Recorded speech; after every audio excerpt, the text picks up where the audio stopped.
শিক্ষা, আত্মবিশ্বাস আৰু নেতৃত্ব এই তিনিটা শক্তিৰ সংযোগেই এজন মানুহৰ জীৱনত ডাঙৰ পৰিৱৰ্তন আনে। যিমানেই আপুনি শিকে, বুজে আৰু আনক বুজাব পাৰে, সিমানেই আপোনাৰ ভিতৰত অটল আত্মবিশ্বাস জন্মে। এই আত্মবিশ্বাসেই আপোনাক এজন দায়িত্বশীল আৰু প্ৰভাৱশালী ব্যক্তিলৈ ৰূপান্তৰ কৰে, যাক আনেও অনুসৰণ কৰিব বিচাৰে। আত্মবিশ্বাস শিক্ষা গ্ৰহণৰ পৰাই জন্ম হয়। আত্মবিশ্বাস বহুতে জন্মগত বুলি ভাবে, কিন্তু বাস্তৱত আত্মবিশ্বাস প্ৰস্তুতি, জ্ঞান আৰু অভিজ্ঞতাৰ পৰাই আহে। যদি আপুনি জানে যে আপুনি কিবা এটা কৰিব পাৰে, কাৰণ আপুনি আগতে কৰিছিল, সেইটো শিকিছে আৰু অনুশীলন কৰিছে, তেন্তে আপোনাৰ মনত ভয় নোহোৱা হৈ যায়। শিকাৰ আটাইতকৈ শক্তিশালী উপায় হ'ল আনক শিকোৱা। যদি আপুনি শিকি অহা কথা কাৰোবাক নিজৰ ভাষাত বুজাব পাৰে, তেন্তে ইয়াৰ অৰ্থ হ'ল আপুনি বিষয়টো গভীৰভাৱে বুজি পাইছে। আচলতে কাৰোবাক কিবা এটা শিকালে নিজৰ শিক্ষণ ক্ষমতা মজবুত হয়, মগজুৰ স্নায়ুপথ শক্তিশালী হয়, স্মৃতি শক্তি বেছিদিন থাকে আৰু আত্মবিশ্বাস বাঢ়ে। আজি যদি আপুনি কোনো উপস্থাপনৰ কৌশল শিকে, তেন্তে কাইলৈ সহকৰ্মী বা বন্ধুক বুজাবলৈ চেষ্টা কৰক। যেতিয়া আপুনি আপোনাৰ শিক্ষণক সমস্যা সমাধানৰ বাবে ব্যৱহাৰ কৰে, পৰামৰ্শ দিয়ে বা আনক অনুপ্ৰাণিত কৰে, তেতিয়া আপুনি এজন প্ৰকৃত নেতা হ'বলৈ আৰম্ভ কৰে। এই নেতৃত্ব কোনো মাইক্ৰফোনত থিয় হৈ ভাষণ দিয়াৰ কথা নহয়।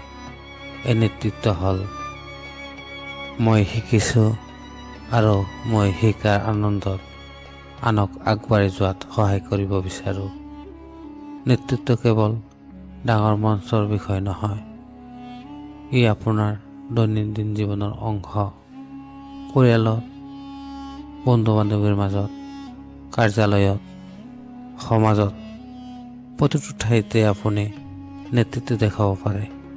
যিমানে আপুনি শিকে, সিমানে আপুনি ভালকৈ নেতৃত্ব দিব পাৰে।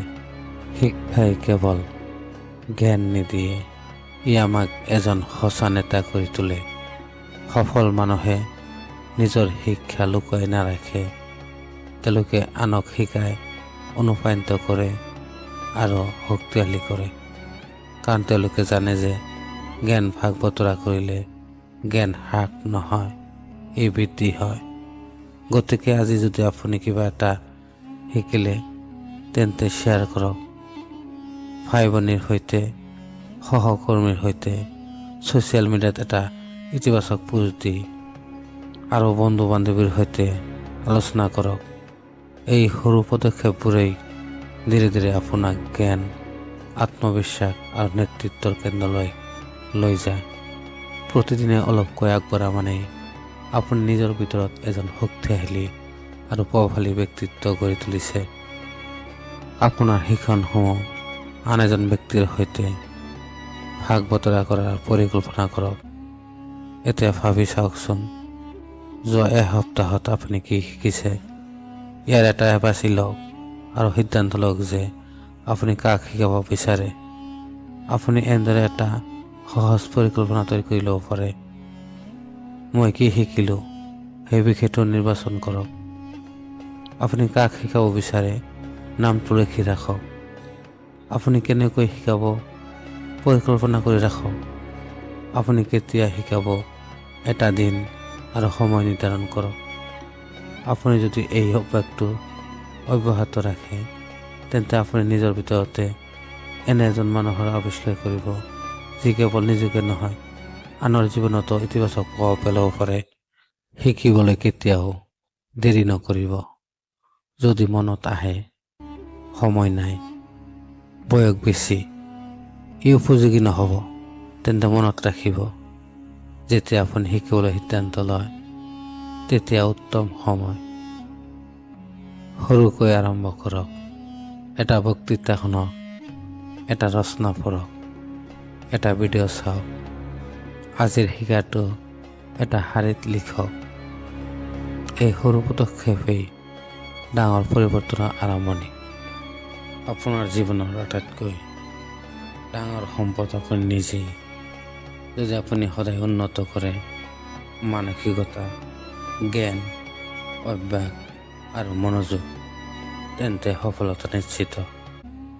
আজিৰে পৰা আৰম্ভ কৰক। শিকিবলৈ কেতিয়াও দেৰি নকৰিব। এই সৰু আৰম্ভণিয়ে আপোনাৰ জীৱনত ভৱিষ্যতে বৃহৎ পৰিৱৰ্তন সিঁচিব। আপুনি নিজৰ আটাইতকৈ ডাঙৰ বাধা বা আটাইতকৈ ডাঙৰ শক্তি, সিদ্ধান্ত আপোনাৰ। আজিৰে পৰা নিজত বিনিয়োগ কৰক। আপোনাৰ ভৱিষ্যত সলনি হ'ব। প্ৰিয় দৰ্শক শ্ৰোতা, ইমান সময় কষ্ট কৰি ভিডিঅ'টো দেখাৰ কাৰণে আপোনাক ধন্যবাদ জ্ঞাপন কৰিছোঁ। এনেকুৱা ধৰণৰ ভিডিঅ'ৰ কাৰণে চেনেলটো ছাবস্ক্ৰাইব কৰি ন'টিফিকেশ্যন বটনটো অল কৰি ৰাখক। ধন্যবাদ।